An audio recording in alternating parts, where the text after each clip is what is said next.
Okay, so welcome back for topic 4.7. We're going to talk a little bit about the regulation of the cell cycle. There are three main checkpoints that we're going to talk about when we talk about the cell cycle. I'm going to use this little graphic over here. You should remember G1 is a growth phase. Um, S, this is where DNA synthesis occurs. G2 is our second growth phase. M is mitosis, and C is cytokinesis. So it's important to know what those are if you need to have your notes out and look back at these to remember. I would recommend doing that now because we're going to be talking about some checkpoints that exist within these phases. First major checkpoint, happens in G1, and it is the G1/S checkpoint. This is the checking if DNA synthesis can begin. Can DNA synthesis start? Right? We know DNA synthesis occurs here. This is kind of a it's kind of a check if your cell is ready for that DNA to divide. If it is, then you'll begin synthesizing new DNA. Um, and you'll end up with two sets of chromosomes.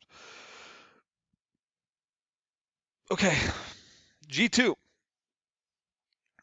or M phase. Has the DNA synthesis been completed correctly? So in other words, you have some error checking mechanisms in your system. It looks at your DNA and it says, hey, are there any errors in here?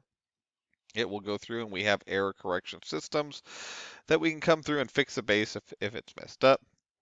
That happens during this checkpoint. This is a checkpoint of no return. Once you hit this checkpoint, there's a commitment of your cell to mitosis. There's no real turning back. The cell is going to go through mitosis if it reaches this G2M checkpoint. So this is again, this is kind of our point of no return. If something is wrong and it can't be fixed, then what will happen is that cell will most likely be destroyed via apoptosis, which is programmed cell death. Probably happens a lot more often than you realize it does. Last checkpoint, the spindle checkpoint. Are the chromosomes properly attached to the spindles? Right? Remember, we have these spindle fibers which are kind of connected to these chromosomes. Right? So it's really making sure whether or not those spindle fibers are attached. Are these sister chromatids going to separate correctly? That is the final checkpoint, and that of course happens during mitosis. If everything seems to be kosher and everything's checking out, then you have a cell that is going to successfully divide. So how are these processes regulated? We have these molecules called CDKs. That stands for a cyclin dependent kinase.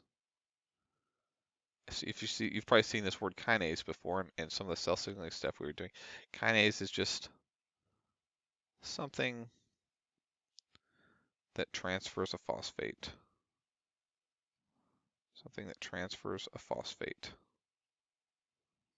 Right? So typically these CDKs are going to sit around here. These kind of act like an enzyme. They're not used up. They kind of sit around not doing much in your cell. They're inactive most of the time. However, when your DNA starts making these things called cyclins. These will attach to CDKs, of which there are different versions of in our body and in all cells. And the CDK becomes active. It starts phosphorylating a bunch of different targets and kind of letting this process move forward. You'll notice this is the G1S cyclin right here. So you'll notice on our last slide we had a G1S checkpoint. This is the cyclin and CDK that is associated with that checkpoint. So this is our first checkpoint. This is saying, hey, can DNA synthesis begin? If this CDK starts phosphorylating all of its targets, then S phase will begin and DNA replication enzymes will be activated. So that's the basics of how cyclin CDK complexes work. Let me erase some of this stuff up here.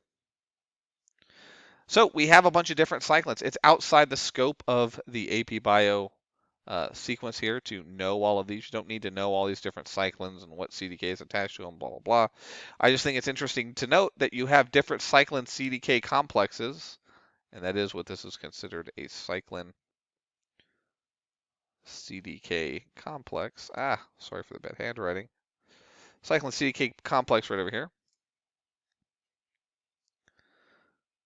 Let me fix that.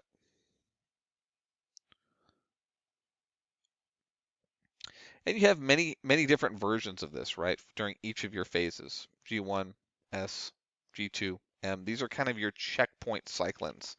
And you're going to notice that these cyclins, they tend to have their own certain pattern of concentration, right, for each point. So G1 cyclin tends to increase, and then you hit kind of S phase over here in the middle of, right after S phase, kind of during G2, and you're going to see this start to decrease.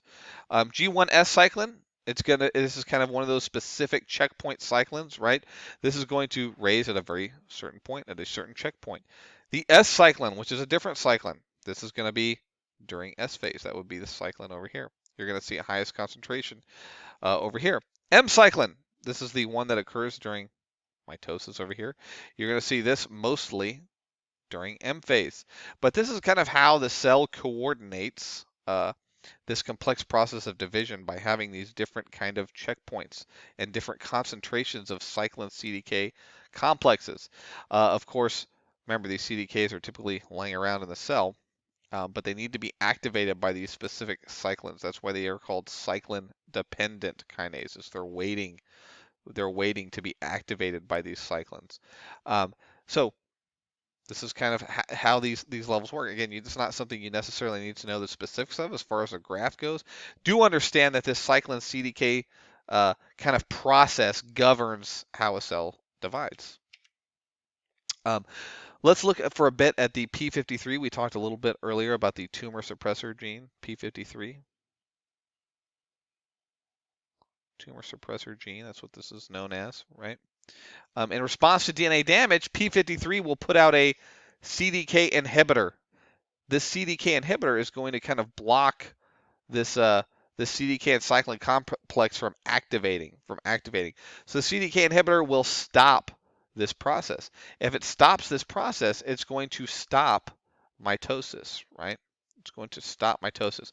So in response to a bad cell, right? You remember we said that typically that cell will enter some sort of apoptosis pathway or something like that because it's too damaged to continue.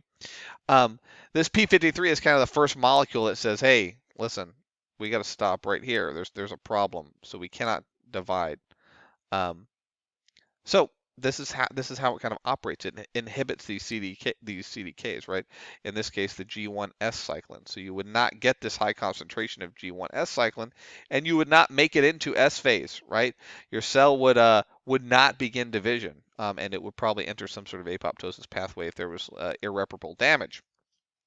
But of course, if you have a mutation, and we talked about this a little bit earlier, in your P53 gene, and it's not operating correctly, and you can't really make these CDK inhibitors, then it's possible that you can't shut off mitosis and it just continues unchecked.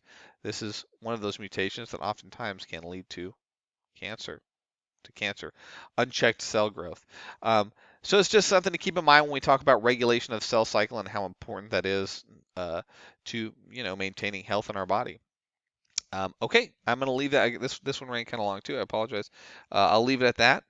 And that is it for Unit 4.